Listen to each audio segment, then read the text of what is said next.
And I think once people experience the whole experience, then it's going to appeal to a lot of people. Do you think, I mean, one thing that struck me was that there might be a lot of potential to site these things, just not in beautiful locations necessarily like where you're living, but off the coast of any city that's near water, for example, as a sort of slightly cheaper real estate option, because you see that in a lot of cities around the world, people living on barges. You know, in London where I live, there's plenty of people living on barges. But is that something you imagine? I mean, when you think about your business model over the next sort of 25 years, is it the kind of person living in the tropics, or might it be someone living off the coast of Barcelona or something? I don't know.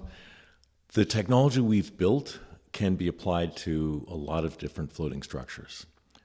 What we have right now is kind of the most unusual looking, and it's the hardest thing to build, and it's gotten a lot of attention. But the next iterations of floating homes that we have under design are totally different, much easier to build, and can be scaled much larger. And they can be adjacent to cities on land. We have some governments we've spoken to that wanted to have like a matching floating city to their city on land. Really? Yeah. So I think in the future we're going to be there's going to be a lot of floating cities.